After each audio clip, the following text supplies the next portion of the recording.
Hey, what's up? This is Charlie again with my Superdraft lineup for NFL for week 3. Starting with the quarterbacks, there's a lot of good matchups. Basically, every good elite quarterback is on the slate here. Starting with Lamar Jackson against New England. Um, he had a really good game last week. Of course, he had that 79-yard touchdown run against the Dolphins. Um, so I think he can be a pretty good play as well. Uh, so Jackson's on there. You know, Josh Allen usually does really well against the Dolphins. Of course, they're not the same Dolphins that he always plays against. They're a little bit better, I'd say, this year. Um, he's had 2 blowout games, but he's still done really well. And the one thing I'd say is last year I didn't really like him in blowout games, games that I figured that he was going to blow the other team out. Now, these games that he's played so far, I didn't really think were going to be blowouts, but it just so happens that they were. So, like last year against like the Texans game, he won 40-0. Um, he did okay, but he wasn't really.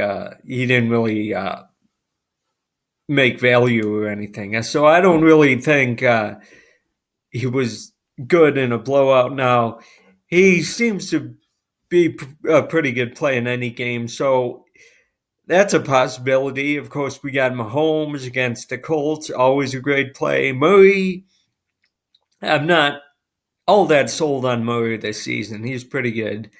Um, Now, down here we got Brady and Rodgers, 2 of the greatest quarterbacks to play ever, and 2 of the greatest in the league now. So they're not. They had both had 2 pretty not good games so far, but there's Brady and Rodgers, so they're obviously gonna bounce back. I would think. If there were ever 2 quarterbacks that you would think would bounce back, it's Brady and Rodgers. Herbert probably not going to play. Um, he's questionable right now. I don't think he's really going to play. Burrow is kind of um, inconsistent. Hasn't had the best games this year. Had a really good game against the Jets last year. It's pretty funny, they signed and they did some work on their offensive line, and he's still been sacked more times than he was last year through 2 games, I would think. So their offensive line is kind of not good right now. Matthew Stafford may be going up against the Cardinals. Not necessarily the best team against quarterbacks. As you can see, they were 32nd here. So I think he'll do pretty good here. The guy I'm looking at, I know he's on the road, but he always seems to do pretty well this season, is Jalen Hurts. So that's who I think I'm going to be going with, is Jalen Hurts. Now, as we go down the list, we got Cousins. He didn't do so well on Monday night. He's probably gonna do. Usually does a lot better at home against the Lions. Now he's playing the Lions. Derek Carr, I'm not really sold on. He's kind of, he can have great games every once in a while, like any quarterback, but I'm not sold on him yet. Tua has been really good this season so far for my Dolphins. I'll wait and see how he does against the Bills. I think he can do pretty well. Ryan Tannehill, I'm not really on. And I think Carson Wentz has had a good couple games, but I think he comes back down to earth. Eagles are a pretty good secondary here. Of course, the first week they let Jared Goff and the Lions put up all those points, but I still think he's pretty good. Winston, not really. Ryan, I think he can have a bounce back game. Maybe Goff stays hot. Lawrence, I don't really like. Jones, Mac Jones. Now, I think Mac Jones could be like your tournament play, your kind of a surprise play. Uh, well, we saw what Tua did with 6 touchdowns and over 400 yards last week. Not saying Mac Jones can do that, but he could probably have a pretty good game, sneaky good game. I think against the Titans last year, he did pretty good, and he was around that same multiplier, and he did pretty well. And the Titans were kind of not good against the pass, kind of like how the Ravens are not good against the pass. And I know that was later in the season. He had 23.50 points, and I think it was around the same multiplier, 1.5. So Mac Jones could be a sneaky play, but I'm gonna stick with Hurts. Now, as you can see what I have with running back David Montgomery, got a really great matchup with the Texans. Don't really like him that much. I've never really been a big David Montgomery fan. I don't like the Bears' offense right now. I think they haven't really passed the ball. The first game was kind of like the weather was all really bad in that first game against San Francisco. It was all rainy and the field was all wet. So there wasn't much passing in that game. And then last week they were pretty much down to the Packers the whole game. So I had David Montgomery in, but I don't really like him. The running back I really do like this week, he's questionable. Leonard Fournette, though. I think he's going to do pretty well here. Hasn't reached the end zone, but I think he's going to do pretty well. I'd rather have Fournette over Montgomery. I think the Buccaneers passing attack, of course, Mike Evans is suspended and there's not a lot going on there. So I like Fournette here. Jonathan Taylor, he had a bad week last week against the Colts, or he plays for the Colts. He had a bad week last week against the Jaguars. Don't really know what happened there, but he always seems to be a great play. I don't think he's going to have 2 down weeks in a row. The Colts just don't really play well in Jacksonville. I don't know why. And I think Jefferson can bounce back. He still had opportunities. As you can see, he still had targets, which is what you want to see. The quarterback throwing him the ball. He had 11 versus the Packers and 12 last week against the Eagles, even though he was covered pretty well against the Eagles secondary and Darius Slay. So he didn't do too well, but he's Justin Jefferson. I think he can bounce back in a high over-under game with the Lions at home against the Lions.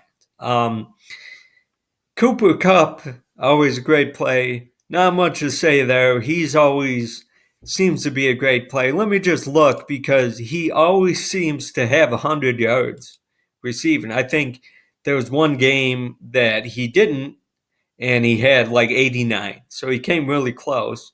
But as you can see, like 108, 128, 142. So, yeah, he is just a monster. 61. Wow, that's kind of low for Cooper Kupp, 95 receiving yards. So, but he always gets close to 100 and always seems to get there. So he's a great play in my opinion. And I think Amon-Ra St. Brown, probably a great play. He's had double-digit points in, a lot of his games. So I think he can get there. At 1.25x multiplier, I think he's pretty good. Now, here's what I want to do with my lineups is to go double tight end.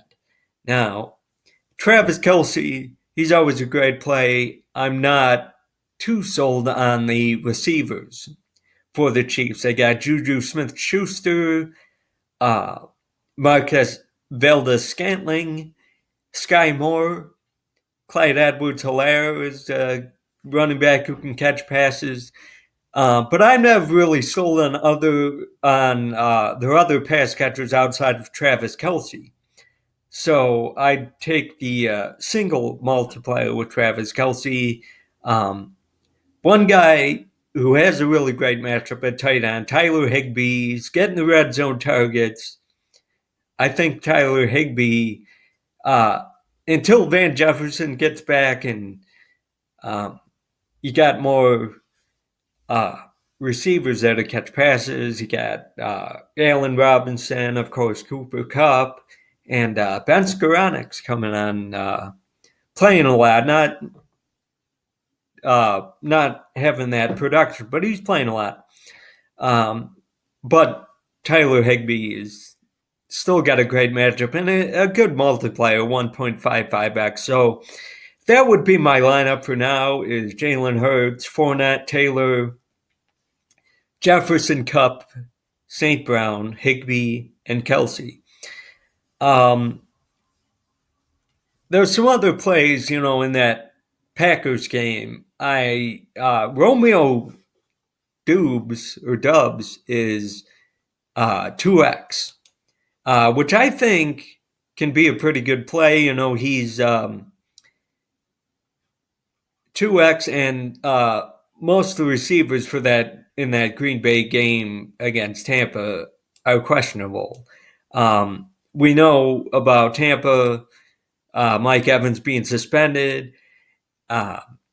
So I think Romeo Dubs could be worth a shot in tournaments. Treylon Burks is also 1.7x for the Titans. Their offense, of course, doesn't look too good right now. Pretty one-dimensional. That dimension only being Derrick Henry. So depending on if he's goes off in the running game, then that's when the Titans are good. But I think the loss of A.J. Brown really hurts the Titans. But Treylon Burks has been getting some work, so he's going to have a breakout game sooner or later, I think. And then Isaiah McKenzie is still 2x for the Bills. We know Josh Allen loves to throw to his slot receivers if he can throw to anyone else other than Stephon Diggs. And of course, Gabe Davis is questionable. So I like McKenzie as like a tournament play. But that's what I have so far. I think, because I thought about like going like Austin Eckler. I don't know how that Chargers-Jaguars game is going to go without Justin Herbert, and of course Mike Williams possibly without Keenan Allen. And whenever Keenan Allen doesn't play, it seems Mike Williams does really well too. So that's another possibility. Of course, with Superdraft, you can pretty much pick anyone, or you can pick anyone you want. Where the strategy comes in is the multipliers and everything. So I would stick with this lineup for now. Maybe I'll change it. Who knows? I do like going tight end. I think double tight end, I think that's a good way to go in like tournaments. Not many people are probably thinking double tight end. So I think that's a good way to go with Kelce and Higbee, who has such a great matchup. Zach Ertz is also a tight end that has been seeing a lot of work lately. Zach Ertz there at 1.4x, so he's a possibility as well. And then you got Kyle Pitts there, who's probably going to have a breakout week one of these times. He hasn't really done anything thus far. But yeah, that's my lineup so far. So yeah, thank you for watching. You can like and subscribe to this channel if you